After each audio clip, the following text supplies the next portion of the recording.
I'm Wakwaba, I'm Rakasa, Foni, Eso, Wadaroma.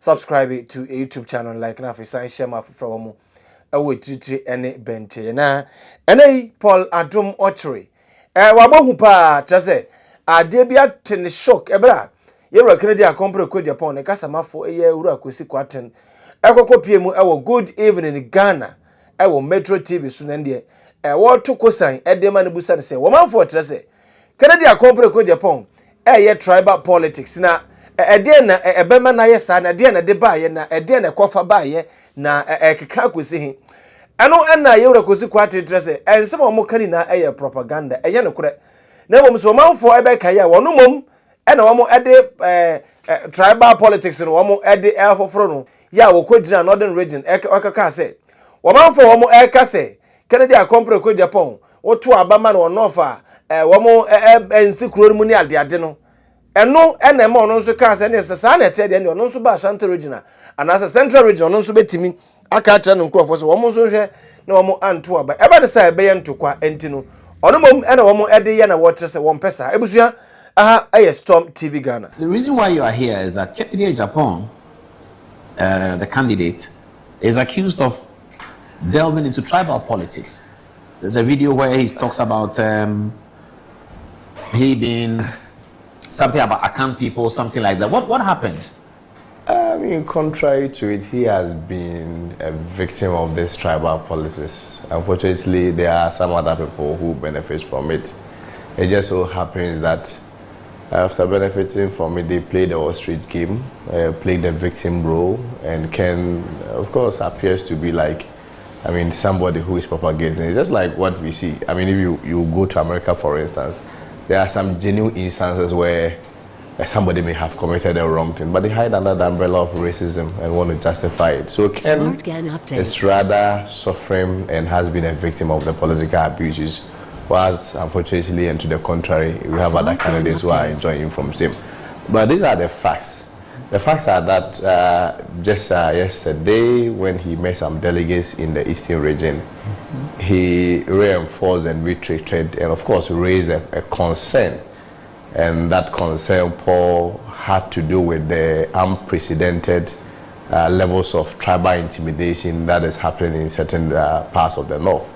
It is important for me to state clearly that Ken is not divisive, Ken is not discriminatory. Interesting. What did he say? What did he say in the video that created this problem? Yeah, his point was the fact that he needed to raise these concerns, which had to do with the fact that if you go to certain parts of the north, his supporters are constantly being intimidated. Currently? Yes, there are situations where they have to get chiefs to compel delegates to pledge to vote in a certain direction. Recently, if you recall, when he went to the north, remember there were some delegates who voluntarily came to him and revealed information about how they voted for him, which unfortunately they recorded 0 for him. I mean, he raised this concern, but interestingly, some of these are people who came forth are getting threat of being banished, and some of them also threat of harm. So he just had to lay those concerns out, and of course, I mean, had to emphasize that if that is happening in other parts of the country, if we don't condemn it, it may also embolden other parts of the country, for instance, parts of the south to also do the same.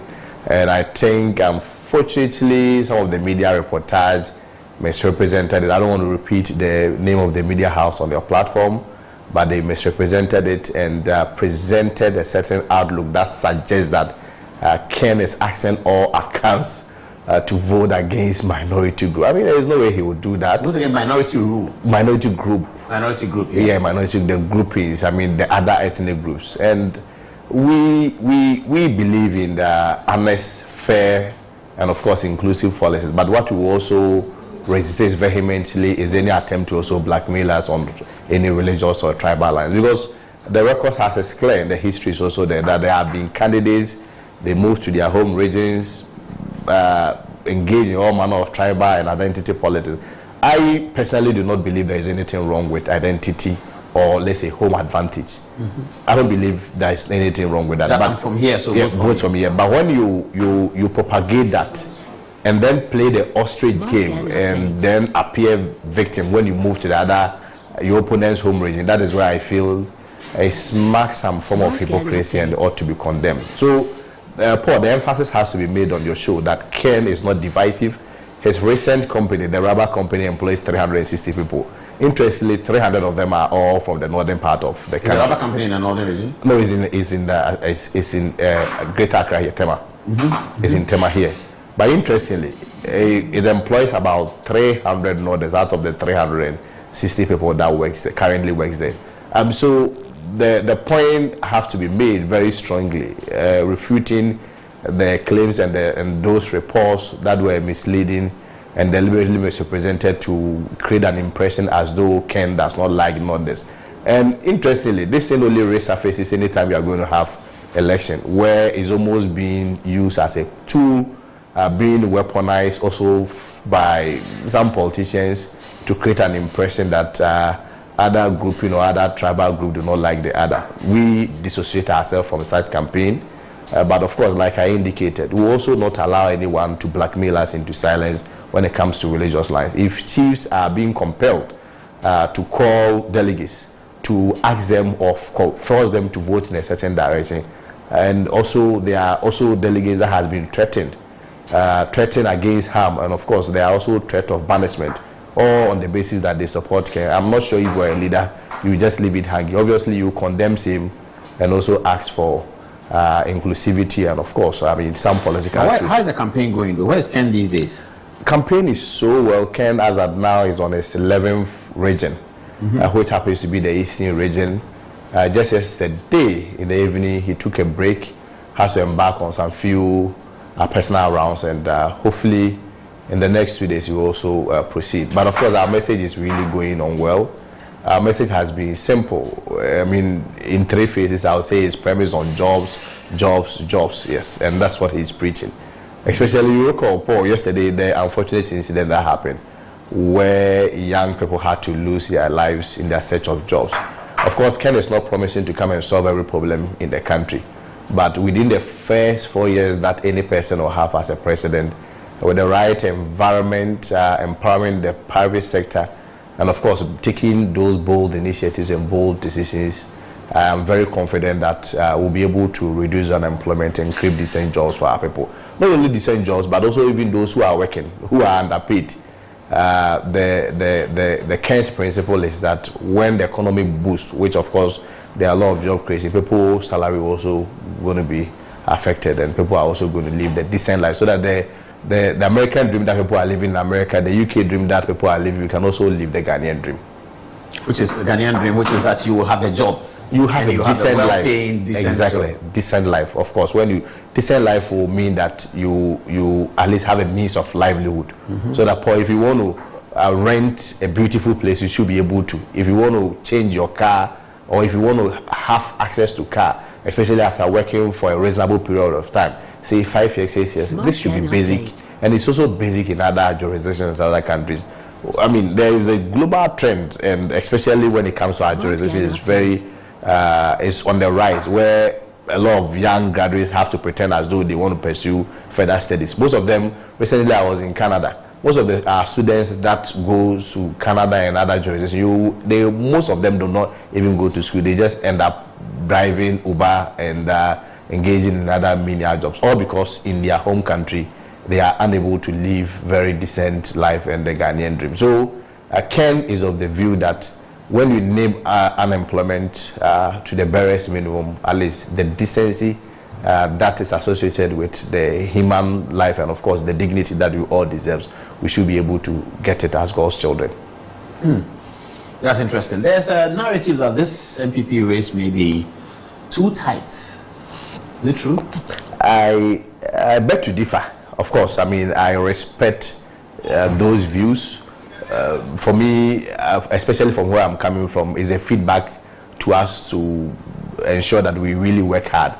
But from how the grounds are and how the delegates are receiving our message, you realize that the delegates is about 1.16% of the entire general voter population, which is about 18 million, because the delegates is about 218,000. If you do the mathematics, you realize about 1.16%. So at the end of the day, the delegates also are listening to what the majority of Ghanaians are calling for. If you sit in trust, people are calling for Ken. If you enter the malls, Ken. They say it in a very simple language, especially in the markets. More they can buy a better. So I have the impression, I have the conviction that this message is really sinking to the delegates. That yes, all the other candidates are capable. They are all, very great and nice gentlemen. But within the exigency of the moment, the timing, people are saying that more they can buy a better. And for me, that gives him the added advantage, that credibility, that trust. It's not only about marketability, but it's also an aggregation of marketability and visibility. You know, marketability may just be, marketability will have to be acceptability, and visibility will have to be presence. In the case of Ken, maybe unlike all other candidates, Ken is both marketable and visible. And for me, it gives him that advantage, that presence of visibility, and of course, that aspect where a lot of Ghanaians trust him. They place value on him, that Ken is honest, Ken is bold, Ken is patriotic, Ken is somebody who will not tolerate A, B, C, D. Especially at a time like where we believe that most of our challenges has always been issues of discipline. We need that leader who can make strong decisions. I believe strongly that Ken has another advantage. I don't see it as a tight race. I see one of Ken is going to win. I'm looking at between 62 to 64%. Oh wow, that's interesting. You think Ken is going to win? Yeah. Straight away? Yeah, all things being equal, between 62 to 64%. Because currently, Paul, the Brian tampon factor has also changed a lot of the dynamics. Yeah. Where, of course, I wouldn't pretend that he's also not maybe snatching some of Ken's supporters, but out of every 10 people that goes to Brian Champo's camp, chances are that 9 of them are from the Dr. Baumier's camp. So he's really changed the dynamics, coupled with the fact that delegates believe that we need to present somebody who Ghanaians want and are ready to vote for. It gives him some added advantage. So I'm very confident that Ken will emerge victorious.